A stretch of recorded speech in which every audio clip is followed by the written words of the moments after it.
ఈవిడొచ్చిందేంటి దాక్షాయిని? పెళ్ళాపడానికి నంటావా? లేదంటే కొత్త జంటని ఆశీర్వదించి భోజనం చేసి వెళ్ళడానికి వచ్చిందనుకుంటున్నావా? ఏం కాదు దాక్షాయిని, నాకు తెలిసి ఈవిడనుకున్నది జరగదు. నీకెలా తెలుసు? ఎంత ప్రయత్నం చేసినా బావగారిని జైల్లో నుంచి బయటికి రాకుండా ఆపలేకపోయింది. ఎంత అడ్డుపడినా ఇల్లు మంది కాకుండా చేయలేకపోయింది. ఇది కూడా అంతే.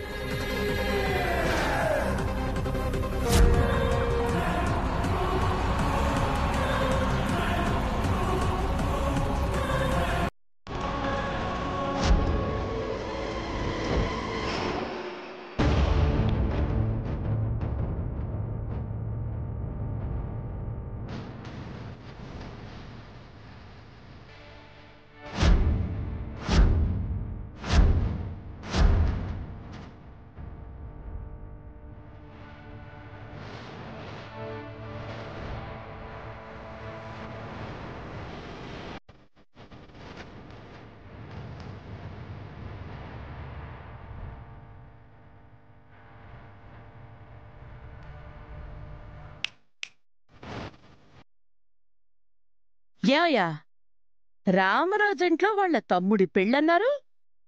ఈరోజు ఉదయమే ముహూర్తం అన్నారు. మండపం చూస్తే పోసిగా ఉంది, కుర్చీలు చూస్తే ఖాళీగా ఉన్నాయి. కొంపు తీసి పెళ్ళేమైనా పెటాకులైందా? పచ్చని పన్నిట్లో నిలబడి అవే మాట్లాడండి. ఇక్కడ వాతావరణం చూసాక కూడా ఇంకెలా మాట్లాడమంటావయ్యా? పెళ్ళంటే ఇలాగే ఉంటుందా?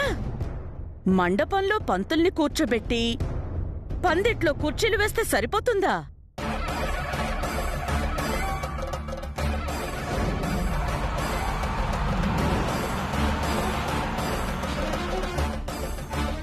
బంధువులు మిత్రులు లేరు. రామరాజుని దేవుడు అని పొగిడే ఊరి జనం కూడా లేరు. పాపం మన మీద పగ తీర్చుకోవాలని తిరిగి తిరిగి బుర్ర పాడైపోయినట్టుంది. పెళ్లి జరగాలి అంటే వీటన్నిటికంటే ముఖ్యంగా అబ్బాయికి అమ్మాయికి మనసులు కలిస్తే చాలని 3 ముళ్ళు వేయడానికి వేద మంత్రాలు చదివే పంతులు గారు ఉంటే సరిపోతుందని మర్చిపోయినట్టున్నారు.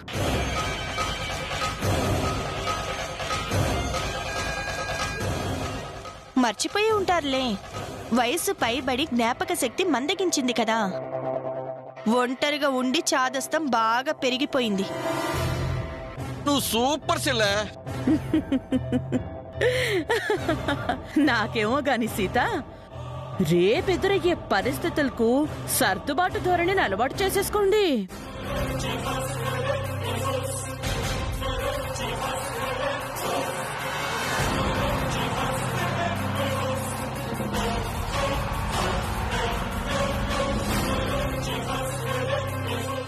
మీ ఇంట్లో పెళ్లికి ఎవరూ రారని తెలిసి కాంప్రమైజ్ అయిపోయారనుకుంటా.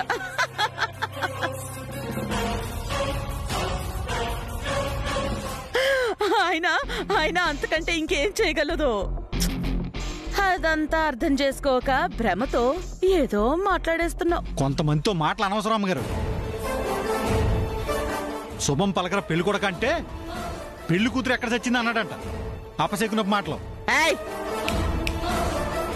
నోరు అదుపులో పెట్టుకో. నేను అదే చెప్తున్నాను.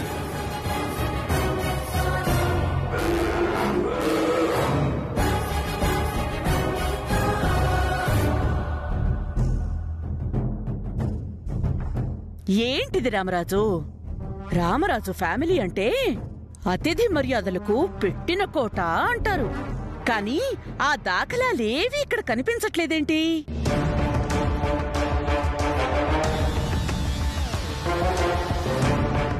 పెళ్లికి అతిథిగా వచ్చిన మనిషితో ఇలాగేనా ప్రవర్తించేది? సీతేమో అసలు నేనెందుకొచ్చానా అన్నట్టు చూస్తోంది. పనివాడేమో గౌరవం లేకుండా మాట్లాడుతున్నాడు. ఇక మిగతా వాళ్ళు నా మీద కోపంతో గుర్రుగా చూస్తున్నారు.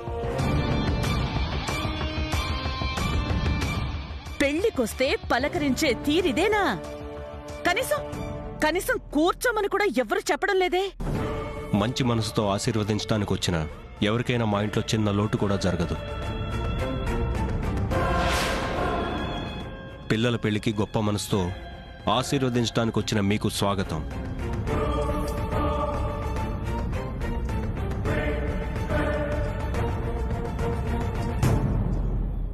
సీత, శకుంతలాదేవి గారు మన విశిష్ట అతిథి. తీసుకెళ్లి కూర్చోబెట్టి ఏం కావాలో చూడు.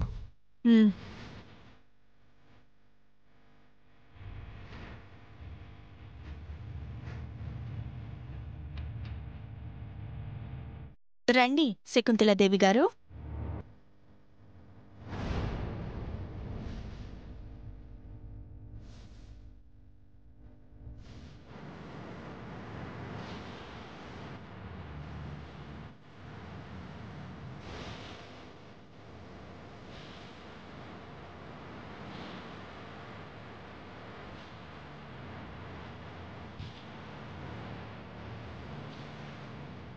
సీత,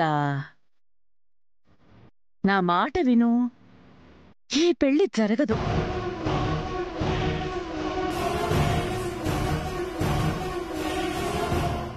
మీరు కూడా నా మాట వినండి శకుంతలాదేవి గారు. ఈ పెళ్లి ఖచ్చితంగా జరిగి తీరుతుంది.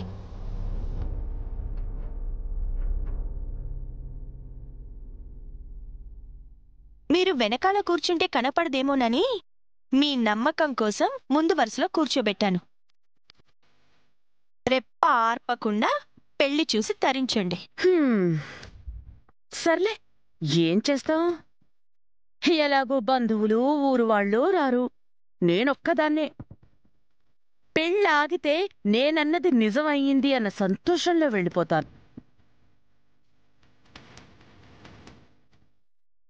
పెళ్లి జరిగితే ఉన్న ఒక్కదాన్ని అక్షింతలు వేసి కొత్త జంటని ఆశీర్వదించి మరీ వెళ్తాను.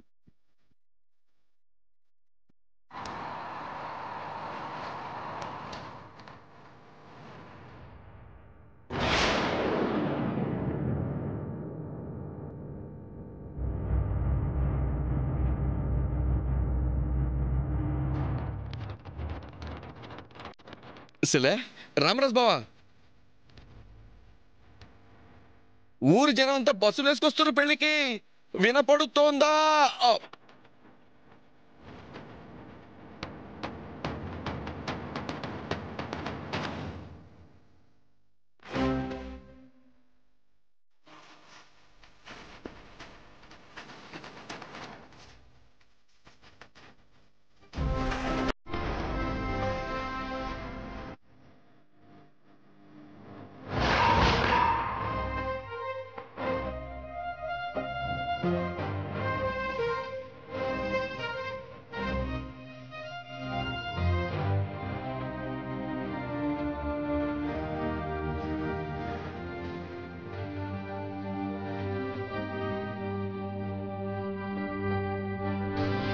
రే పెద్దడా, తప్పండి ఒరే చిన్నోడా, వచ్చేసాడు చిన్నోడా, తప్పండి ఒరే చిన్నోడా, వచ్చేసాడు చిన్నోడా, తప్పండి.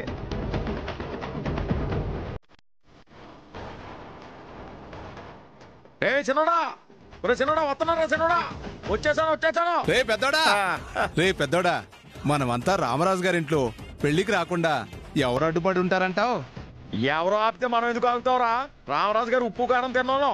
ఎవరు అడ్డుకున్నా ఈ పెళ్లి మాత్రం ఆగదురా. పద.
నమస్కారం రామరాజు గారు. నమస్కారం రామరాజు గారు. నమస్కారం అండి. నమస్కారం అండి. ఊరి పెద్దోడా, ఈవిడేనంట్రా మన రామరాజు గారింట్లో పెళ్లికి రాకుండా అడ్డుపడాలని చూసింది. దూరం నుంచి చూస్తే అలాగే ఒప్పించింది.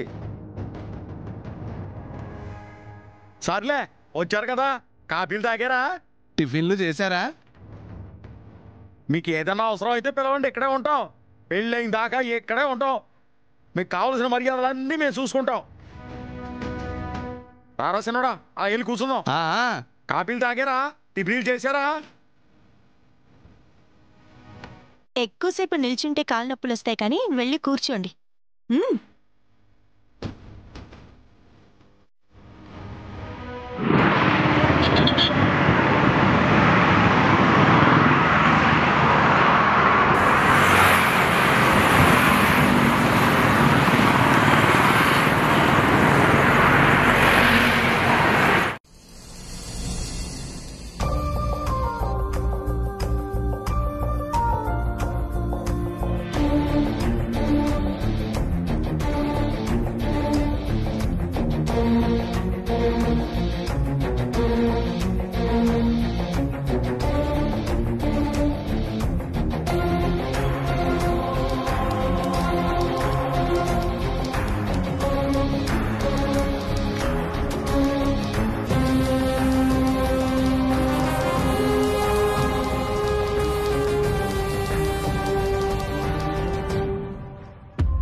మారుతి,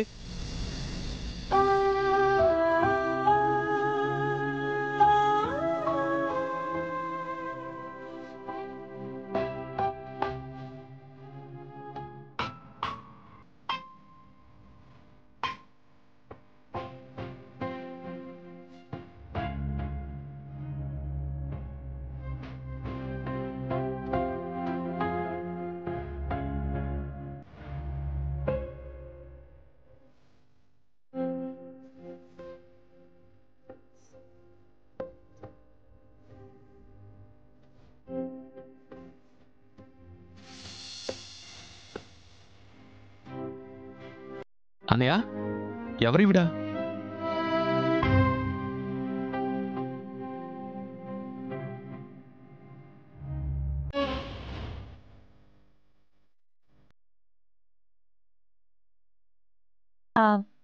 వరుసకి నీకు చెల్లెలవుతుంది శంకర్.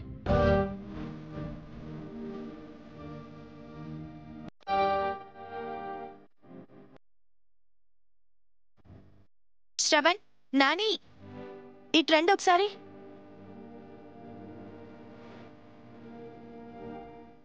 ఏంటదినా? తను మీ పెళ్ళికొచ్చింది.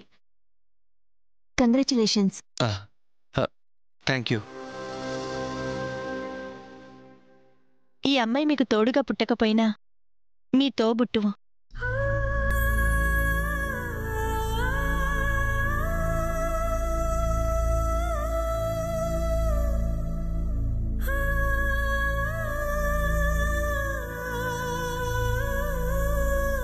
వదినా అని పిలవడానికి మేము నలుగురం తోడికోడలం ఉన్నాం.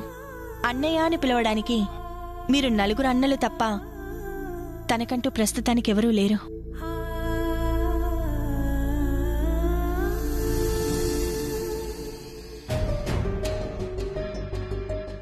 ఎలాగూ మాకు అక్క చెల్లి అని పిలిచే బంధం లేదు. ఇక నుంచి మాకు ఒక చెల్లుందన్నమాట. అది మాత్రమే కాదు శ్రవణ్, తనకి సంబంధించిన అన్ని బాధ్యతలు మనమే తీసుకోవాలి, పెళ్లితో సహా. ఇది మరీ బాగుంది. అన్నదాన సత్రంలాగా ఈ ఇల్లు కళ్యాణాల సత్రంలా అయింది. ఎవరో అమ్మాయిని తీసుకురావడం, ఇంట్లో పెట్టుకోవడం, పెళ్లి చేయడం బాగుంది. సరస్వతి, అక్క, అక్షంతలు తీసుకురా. సరే అక్క. వెళ్ళు.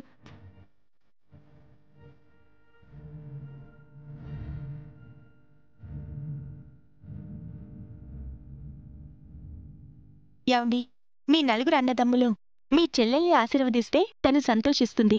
రండి.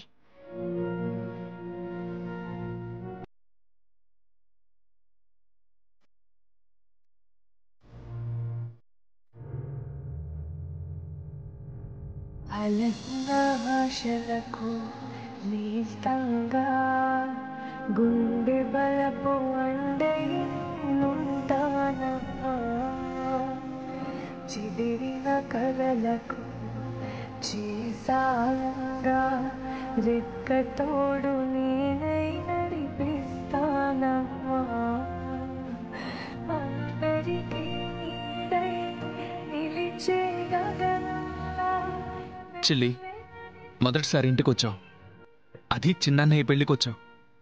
ఆడపడుచు లాంఛనం కింద ఈ డబ్బుంచు.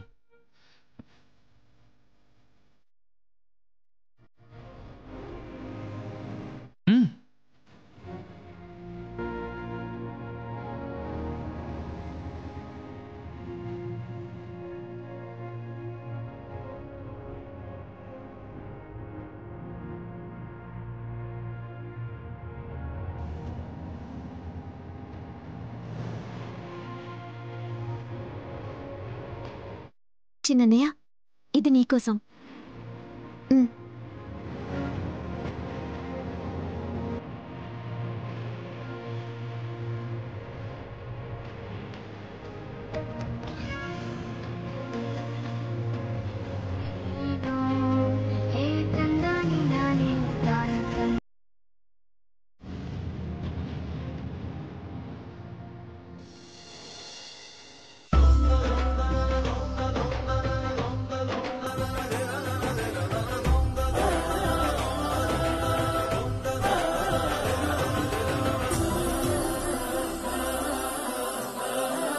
అమ్మా సీతమ్మ, పెళ్లి కొడుకుని తీసుకొస్తే తదుపరి కార్యక్రమం ప్రారంభిద్దాం. అలాగే పూజారి గారు, పదండి వెళ్దాం.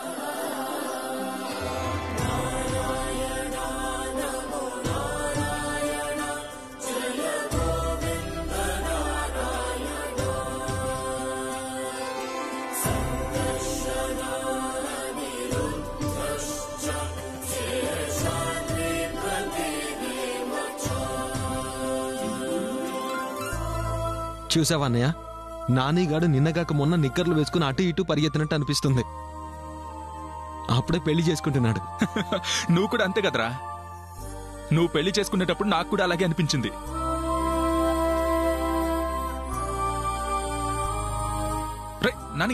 రే నాని లేరా. పెద్దన్నయ్యకు ఒక్కడికి కాళ్ళకి దండం పెడితే సరిపోయేదానికి మాకెందుకురా? అలాంటావేంటి శ్రవణన్నయ్య? పెద్దనే నా ప్రాణమైతే మీరిద్దరు నాకు 2 కళ్ళు. మీ ముగ్గురులో ఏ ఒక్కరు కూడా ఇప్పటిదాకా నాకు ఏ చిన్న కష్టం రాకుండా చూసుకున్నారు. ఏ బాధ కలిగినా ఓదార్చారు. పెద్దన్నయ్యతో పాటు నాకంటే పెద్దవాళ్లుగా మీ దీవెనలు కూడా నాకు కావాలన్నయ్య. పెళ్ళనేసరికి ఎంత బాధ్యతగా మాట్లాడుతున్నాడో చూసావా శ్రవణ్? అంతే కదన్నయ్య, జీవితం అంటే అదే కదా. వయసుతో పాటు బాధ్యత పెరుగుతుంది, దాని బరువు కూడా పెరుగుతుంది. బాబు నాని, పెళ్ళయ్యాక ఈ ప్రేమంతా చిట్టుకే ట్రాన్స్ఫర్ చేయకుండా ఆ అభిమానాన్ని మా మీద కూడా అలానే ఉంచు. మన మీద ఉంచకపోయినా పర్వాలేదు, మనమేం పెద్ద పట్టించుకోం. అసలే చిట్టి అక్కడ. నాని ఏమైనా తేడా చేస్తే చీపురు తిరగేస్తుంది. ఆలస్యం అవుతుంది, పదండి రా.